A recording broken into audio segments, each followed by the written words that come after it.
Last week, I completely redesigned Halo Infinite's UI, and today I'm going to explain exactly how I got to this point. So without further ado, let's just jump right into it. So here is the first page that you would get to when you start Halo Infinite's multiplayer with my new UI.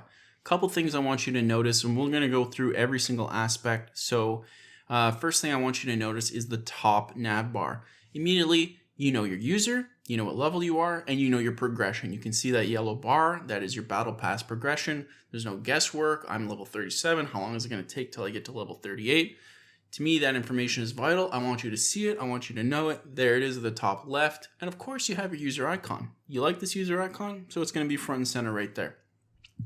Next, we have the different navigations. We'll go through those in a second. But the main thing I want you to take note of here is in the top right in the center, we have the play button. This idea is if you want to play and then do something else, or if you want to do anything and go back to play, because play is the main thing that you're going to do, it stays in the center, so you don't have to go through 4 different navigations to get to shop or get to career. You can just either go left or right, and so we've kind of split the choices up in half. It takes half the time, half the button presses. That's why we put it in the center. It goes a little bit faster that way. But what's on this main play screen? Well, immediately we have our quick play. We have our main bubble here, so we got a nice beautiful image. It gives us some information of what it's going to do. And then we have the specific playlist. So immediately you'll notice we only show 4 options, and there's a reason for that, so I'll get to that in a second. But for right now, the first playlist we have, our rank. You know, what's our rank icon? And then the different hoppers that we can get into. You can see we have the controller modifier right to the right of ranked. So anything in these tiny little squares, just think about them as modifiers. Essentially, when you go through those, you can just pipe through. If we want to do controllers, do we want to do crossplay? Do we want to do PC only? Allows us to select those. So that's ranked. Right underneath that, we have another specific playlist, Big Team Battle. And right underneath that, we have in yellow to kind of show off 343's idea of like an event-based system. I took that concept. I think in Halo Infinite, it's a little bit more orange, but that concept here, it's in yellow to be able to say, hey, this is a specialized playlist. It's limited. So they're specific, but quick play is not. And the reason for that is you can see the modifier button to the right here. That's your filter button, or as you can see at the bottom left where I have buttons, to allow you to do it quickly. Compose your match. If I'm playing quick play, I want to play it the way I want to play it. Do I want to play Team Slayer? Do I want to play Capture the Flag? Do I want to play Shoddy Snipes? Do I want to play Action Sack? Whatever I want to play, I compose the match the way I want to play it. So this is taken from Modern Warfare. Modern Warfare does this very well. But more shockingly, this comes from 343's very own Master Chief Collection, which does a great job of this as well. So we bring this here, and there's a couple reasons for that. Of course, we want the player to be happy and play the way they want to play, but more importantly, we don't have to worry about scroll bars. We don't have to worry about the UI being able to handle all these modes. There's no need for that. We don't need to show 8 different modes here. We show specifics, and then we show our aggregates inside of the quick play. So we do that to compose the match. So we're going to go to the left, and community. There's not much here that's that different from what 343 has, mainly because, you know, of course, Forge isn't out yet, so that's something that would be coming. And custom games are not actually on the community page. They're part of the play page. I think because you customize the community, it belongs here. The main thing I want you to note is the server browser. So, of course, Halo 5 has a server browser. It is, you know, it came in late in the game, but Halo 5 has a server browser. And this is key to the Halo experience. There's so many interesting maps and modes. And of course, we don't have Forge yet, and custom games barely work. So, you know, it doesn't make sense yet. But when it does come, we should have it here. A nice community mode. You know, if you want to play community mode, you're here. You got the server browser. You click it. You get your list of all the options that are available to you. But something else I want you to note here is over on the right, we have another modifier button. And you'll always see this where we have some type of main button, and then we have to the right a modifier, because I want this to be completely consistent within each page to be able to tell you, hey, this is going to change something here. And below we can see with the button, if you don't want to hit server browser and then go to the right and hit that little modifier button, you can just go to the community tab and press the X button you see down here. And you can see exactly what that does. It allows you to join a random server game. So I don't need to go down the list if I don't want to. Some people might want to, but some people might want to come here, press X, or click this button directly, and just join any match. They don't really care. This helps the game become a little bit more healthy for server browsers because, again, the game will figure out where you want to play. But then it helps players just get to where they want to fast. And that's kind of the main theme here. And what I think Halo Infinite kind of lacks a little bit is they don't care as much about you being in the game as much as possible. I don't want to put a bunch of information in front of you. I want you in the game as fast as possible. So, speaking of the game, let's go over to the left. Something 343 doesn't have exactly. I don't know why, but to me, it's vital.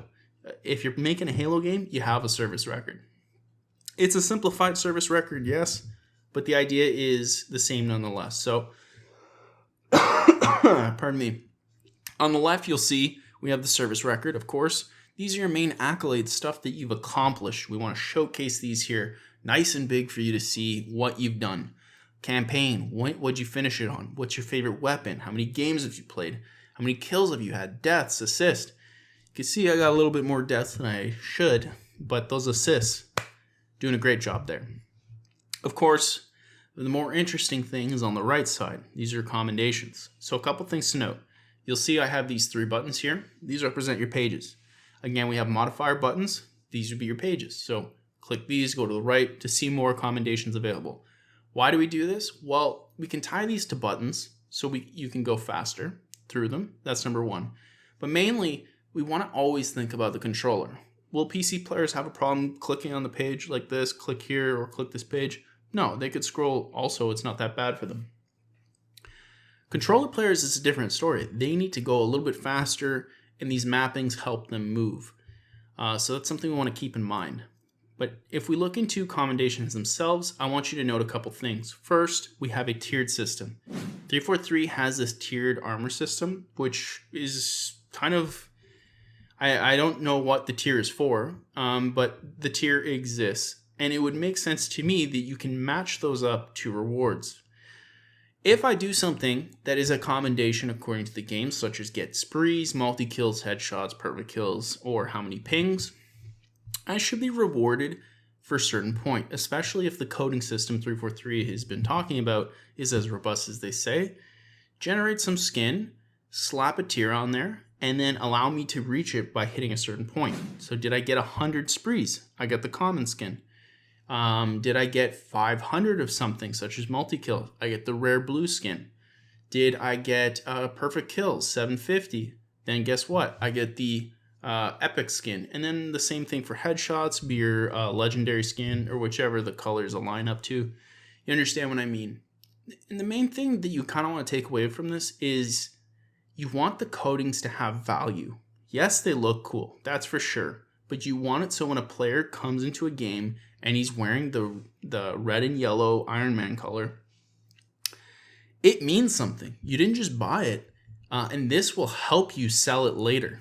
You know, this type of stuff, and I'm speaking to both the player and 343 at the same time, but by doing this tier system, you're helping players show off, and it's going to make them want to play and do these commendations because they get to show off. It's a symbol of status.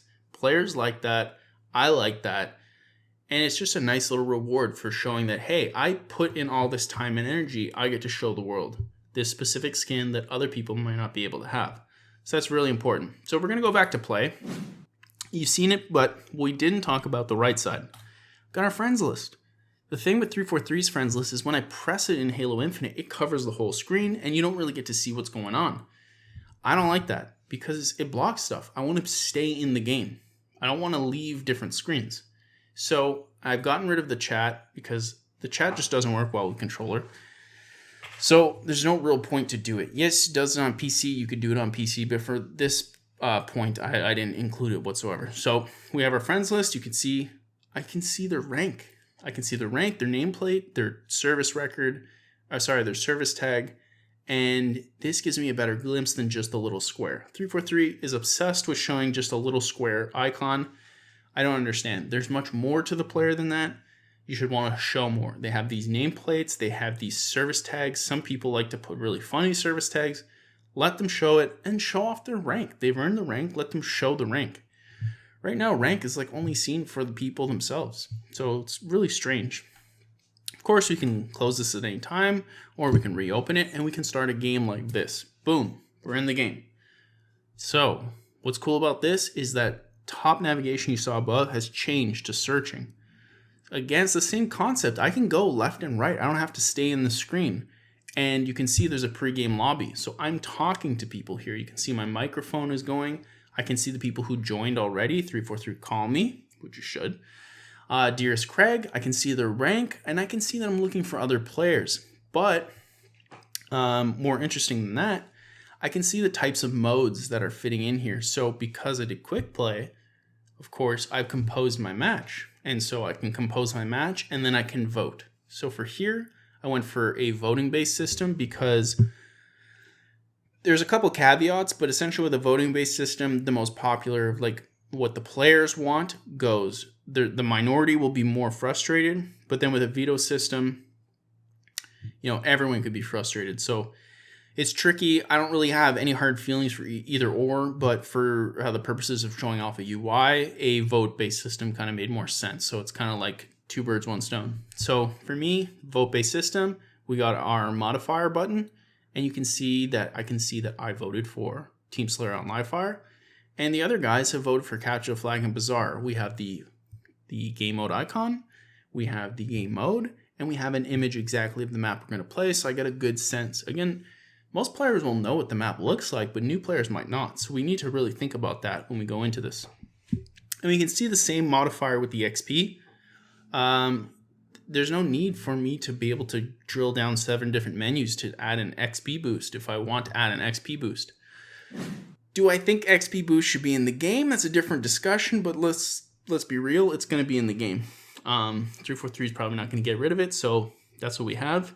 And to me, it just makes sense. I'm in a game, let me boost it. Other than that, I don't need to see it. There's no point for me to see that button at all times. Plus, the boost, if I put it inside the lobby before I even join a game, it's just wasting my boost. So it makes no sense for me to do something like that. So for me, I put the XP right here. It makes more sense. And you can see with the bottom left, I can press boost XP.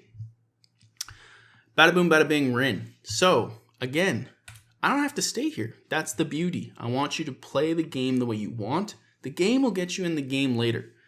It's searching. Don't worry about that. But if you want to go customize your guy, customize your guy. This UI looks familiar. It is, of course, indicative of the Destiny UI. Why is it like that? Well, it's not only Destiny. You could also argue it's from World of Warcraft. And that's because when I look at my character, I immediately know what armor fits what. It's not a giant horizontal scroll bar, which 343 seems to really, really like.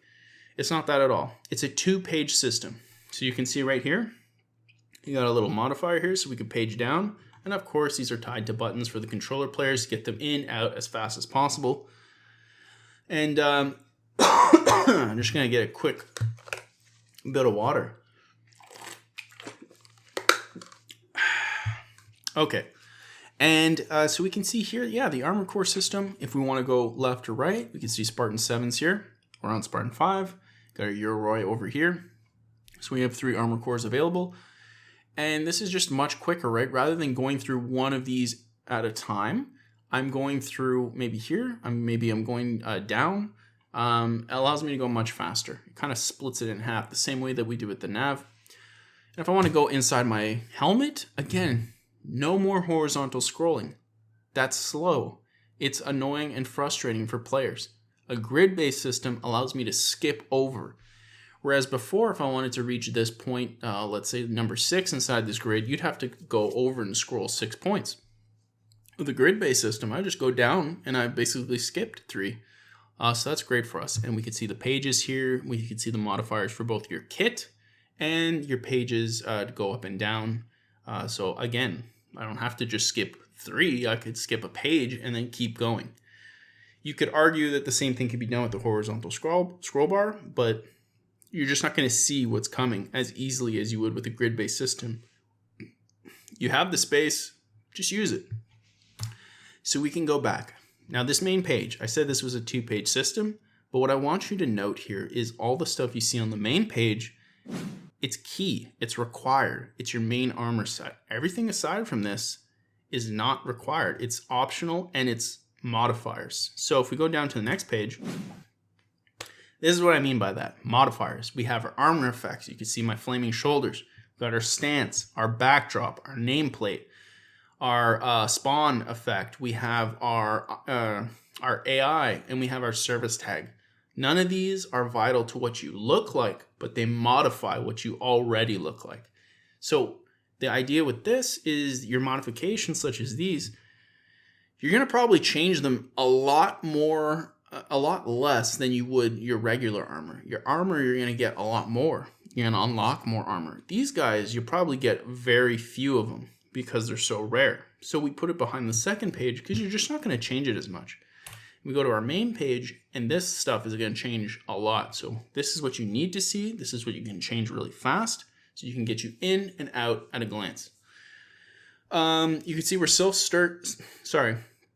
You can see we're still searching, which is great. Again, we want it to be searching. It's doing its thing. It's finding the other, 5 players. It's finding the other 5 players to play the game. And we're going to go over to the shop because we're going to skip the battle pass because it's a battle pass. It's meant to be a horizontal scroll bar. It's meant to be a treadmill. That's what it is. We're not going to redesign it. No one would even listen. Even if we did, it's meant to make money. It just wants you to keep going. So for the store, this is what we got. Now, Halo Infinite doesn't have enough content yet to have a specific category-based store, I would argue. Not yet, but it's getting there. So for now, we still have the feature in the daily. But a couple things I want you to note is first, the daily has way more than they did before. And this is because if I'm coming in every day, I don't want to just hope 1 or 2 things change. I want to hope lots of things change so I can have opportunity to buy more things. When it's just like 1 or 2 things, I might come in and be like, there's less chance that there's something I'll be interested in. But if there's more, then it's just, I'm multiplying my chances. So it gives the consumer a better chance to pick what they want to pick. Featured, this will always stay here. This is your weekly. This is the thing 343 says every week. This is going to look good. This is the one you want to get. Of course, this comes at the premium set. So that's up to them. I'm not going to argue the prices with them. That's their decision. But for the most part, this is the format that I've used. And again, you can see I have modifiers. Page down. Now, instead of daily, this would be replaced with your HCS store. What is all the HCS skins that are available to me? Page down even further. Now we can do it by armor cores because that we can categorize. Do I want to see all the armor core Spartan 5 helmets, Yoroi helmets? I keep paging down through every armor core. And the store is kind of tailored to the armor core. Now, you may have noticed at the top there is no text. And that's because through the magic of video editing, I usually put, that's where I put the 3, 2, 1, boop, right? Because this isn't an automated system. This is something that's done in the video editing. But for the purposes of this, just imagine it be there. And then at any point, oh, I'm in the game. So what is the loading screen? Why did I pick this loading screen? Well, I think before you play a game, number 1, I should be able to talk to everyone if I want to. So that's number 1. You can see I can be able to talk to red team. 343 calls it Team Cobra. Blue team, they call it Team Eagle. So I put it there. Red team, blue team, it's all the same to me. I should be able to see what type of rank they are. So I know what I'm getting into because it could be spicy. I should see the parties they're in. So you can see I'm in a party with Please Subscribe and High Reddit. And you can see that I'm bronze. High Reddit is Onyx. But this party system notification gives me an idea of what's going on, right? So the other players can go, why are we playing with an Onyx? Well, now they know there's a party. So I'm giving information there. I can see you're loading. So I can kind of get the sense of what Xbox you're playing on, what type of PC you're playing on, especially for Craig here, probably original Xbox. I can see the map background. What's the theme? What's the aesthetic? For regular players, not that big of a deal, but for new players, it gives me a good sense of what I'm jumping into. And then, of course, what did I play on? What got voted in? Bazaar? What mode? Capture the flag and its icon. And then something that is such an easy thing to add, and one that Master Chief Collection has, is the map overview. I want to see what the map looks like. This is great for new players. This is good for existing players to be able to strategize in this lobby, to be like, we're going to go here, we're going to do this, and it allows you to communicate. The last thing I'll say is you can see at the bottom I have those buttons. Do you want to mute your team? Do you want to mute the opponents? I'm a big believer in allowing you to talk to their team if you want to. And as soon as they become weird, just mute them. It's not that big of a deal.